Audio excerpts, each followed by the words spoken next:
Assalamualaikum warahmatullahi wabarakatuh. Selamat pagi anak-anak semua. Perkenalkan, nama Ibu Liza Gustina Anissa Insani. Ibu akan mengajarkan materi keanekaragaman hayati, yaitu pengaruh kegiatan manusia dan usaha perlindungan alam.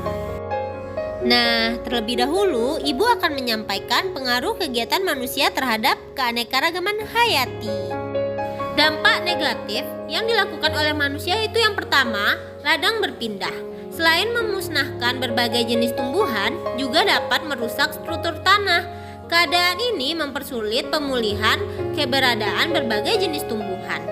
Dapat kita lihat pada gambar, di sini manusia yaitu mencari lahan baru atau berpindah ladang. Selanjutnya dampak negatif yaitu intensifikasi pertanian.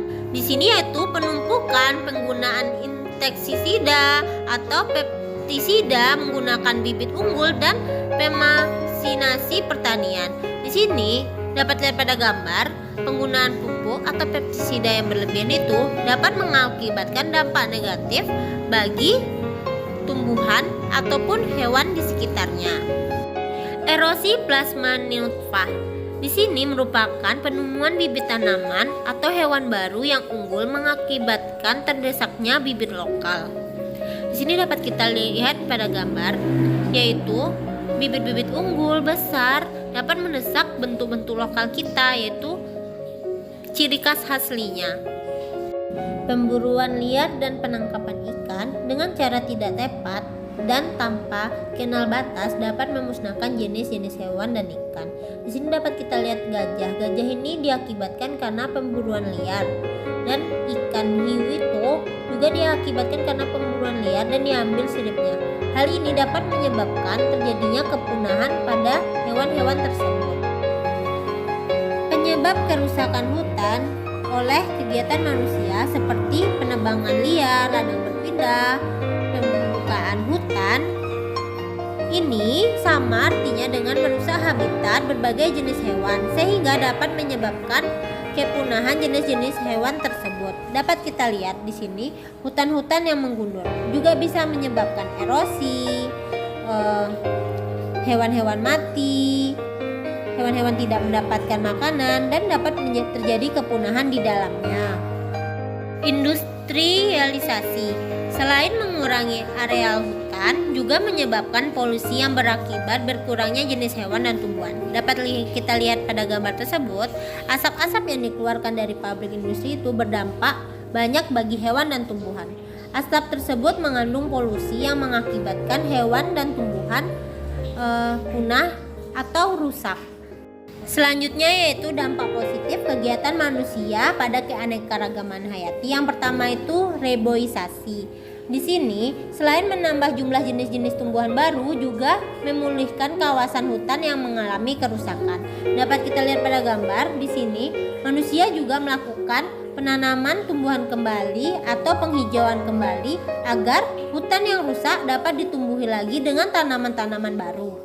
Selanjutnya yaitu tebang pilih. Tebang pilih di sini penebangan hutan dengan perencanaan yang baik dan melakukan pemeremajaan.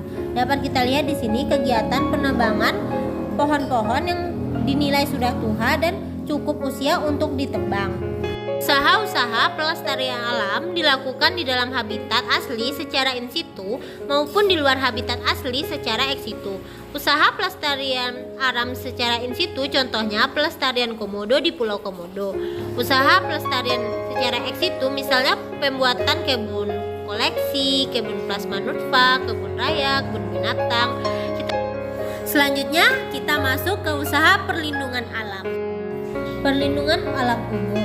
Perlindungan alam umum merupakan suatu kesatuan usaha perlindungan flora, fauna, dan tanah di suatu wilayah tertentu. Perlindungan ini ada perlindungan alam ketat, yaitu perlindungan terhadap keadaan alam yang dibiarkan tanpa campur tangan manusia. Tujuan untuk penelitian dan kepentingan ilmiah, misalnya cagar alam Gunung Tangkoko, Sulawesi Utara. Perlindungan alam terbimbing, yaitu perlindungan alam yang dibina oleh para ahli, misalnya Kebun Raya Bogor. Taman nasional, yaitu perlindungan alam yang menempati suatu luas, tidak boleh ada rumah tinggal maupun bangunan industri. Tempat ini dimanfaatkan untuk pendidikan, budaya, rekreasi, alam tanpa mengubah ekosistemnya. Contohnya aja Taman Nasional Ujung Kulon. Selanjutnya, perlindungan alam dengan tujuan tertentu. Yang pertama itu perlindungan geologi, merupakan perlindungan yang bertujuan melindungi formasi geologi, misalnya batuan tertentu. Dapat kita lihat yaitu batuannya seperti batuan yang berada di dalam gua. Perlindungan alam botani yaitu bertujuan melindungi komunitas tertentu atau tumbuhan tertentu, misalnya kebun raya Bogor.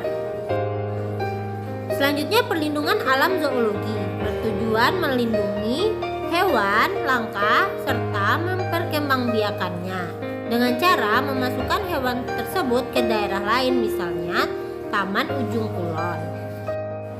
Perlindungan alam antropologi bertujuan melindungi suku bangsa yang terisolir, misalnya suku Asmat di Irian Jaya dan suku Baduy di Banten Selatan. Perlindungan pemandangan alam bertujuan melindungi keindahan alam di suatu daerah, misalnya Lembah Siano, Sumatera Barat. Perlindungan monumen alam bertujuan melindungi benda-benda alam tertentu, misalnya stalagmit dan stalaktit di gua tertentu dan di air terjun. Perlindungan suaka marga satwa bertujuan melindungi hewan yang terancam punah, misalnya harimau, badak, dan gajah. Ibu contohkan gambar badak. Badak bercula satu sekarang sudah mulai bisa dikatakan punah atau sudah terancam punah. Perlindungan hutan bertujuan melindungi tanah dan air dari perubahan iklim. Perlindungan ikan bertujuan melindungi ikan yang terancam punah. Sekian materi dari Ibu, semoga bermanfaat. Ibu akhiri dengan wabillahi taufik walhidayah. Wassalamualaikum warahmatullahi wabarakatuh.